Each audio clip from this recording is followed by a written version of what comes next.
Here's a fun fact. I've never been high in a jiu-jitsu academy in my life. Not one time. Per percentage, I own more 10th planets than anyone on the planet.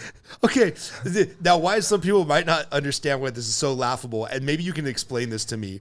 The weed culture and the stoner culture is so intimately intertwined with the jiu-jitsu culture. Like, there's been a couple times at Sunday Open Mat where there's like 80 dudes on your mat, and I'm like, oh, I'm the only one not high as fuck. Me and you. Yeah, the two of us. That's probably why we're so injured and we can barely walk. And I've only been doing this for a couple of years. But, okay, so, all right, we'll talk about Joe Rogan, then we'll get back to the weed. Okay, so you know, Joe Rogan and Eddie Bravo are like best friends. And Joe Rogan is an Eddie Bravo black belt as well as a Jean-Jacques Machado black belt. And for those of you that don't know, Eddie Bravo has the biggest podcast on the planet. And Joe Rogan. Joe Rogan does, yeah, right? Joe Rogan. Did I say Eddie Bravo? You did. Oh, okay. Joe Rogan, probably like maybe Adam Carolla's is pretty big too. No, Joe Rogan's is bigger, right? It's the biggest. So Joe Rogan has more people watching him than Walter Cronkite did when there was only 3 TV stations in the entire world. I mean, he's the most powerful guy in media, and a lot of people don't want to admit that. You can hire 30 IT guys to work on your website simultaneously, and when Joe Rogan mentions it, it's going to crash. That's how much stroke he's got. So, So I would say Eddie Bravo being extremely polarizing too, right? And I'm glad you said jiu-jitsu weed culture, because that's the dirty little secret.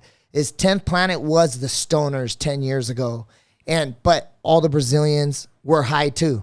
Yeah. They just hide it because Brazilians are like more savvy business wise than like 10th Planet guys. 10th Planet guys are like, dude, come train, bro. Like, it's cool. You want to sign up? No? Okay, cool, man. See you next time. You know, let me know. Like, no one's going to call you from a 10th Planet to try to get your credit card. Right. You walk into a Brazilian academy, you're going to walk out of there with your head spinning and $1,000 gone.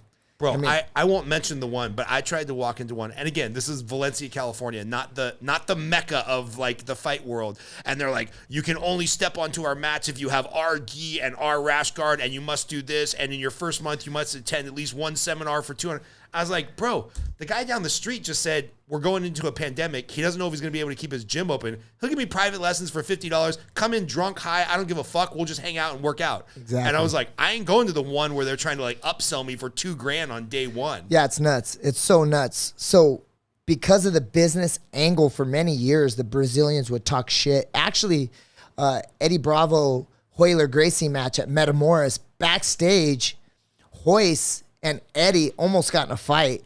And if it wasn't for Jean-Jacques, it would have been a riot back there. Jean-Jacques, you know, he's like, hey, what's going on? He's the most peaceful guy yeah, ever, just right? super cool. But Eddie's throwing up in the back.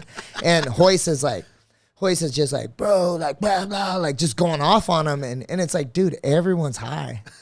Everyone's high. And when I first rolled out the kids class at 10th Planet Costa Mesa, that's my first 10th Planet gym. I remember a parent coming in, and you Google search Eddie Bravo, the first picture, he's in double lotus with a bong between his legs. And I'll never forget the parent. That's how much it's changed in like the last 10 years, you know? Right. I mean, I think 10th Planet Costa Mesa is 11 years old now.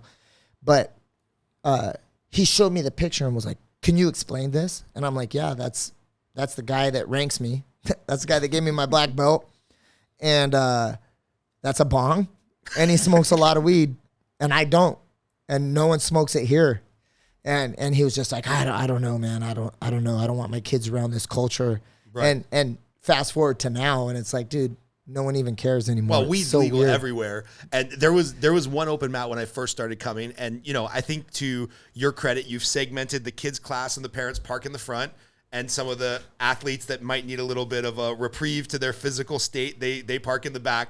And I brought my kid to open mat one day, and we were back at the back of the gym, and everybody walked in, and he was like, Dad, what kind of cigars are they smoking? That smells way different than your cigars. And I'm like, that's a different type of cigar, buddy. They like to smoke. He's like, yeah, but it takes you like an hour to smoke a cigar. They smoked that cigar in like 3 minutes. Like, he was so mad that there's a cigar out there, AKA weed, that I could smoke in 3 minutes and get back to building Legos with him. And when I come to the garage, he knows I'm out for like 90 minutes. And so it was funny because like he doesn't know what the fuck is going on. He's 6 years old. He's like, Dad, that cigar smells totally different. And I'm like, Yeah, it's a little different, buddy. You'll learn when you're a teenager. Dude, those guys are crazy. So why do you think it is? Is it the injuries? Is it the, like you mentioned, Eddie Bravo and John Jacques being able to think outside of the box? Like, what is it about? And you don't really use, like I said, I've never seen you hide anything we've done.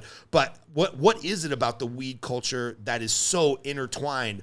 And we're talking some world-class jiu-jitsu people. When we were at the ADC trials, I was walking around like, I don't know who's sober in here. Nobody. Nobody. Yeah, exactly. What is it? Is it the physicality? Is it opening of the mind? Is it curing for injuries? Like what the fuck is it?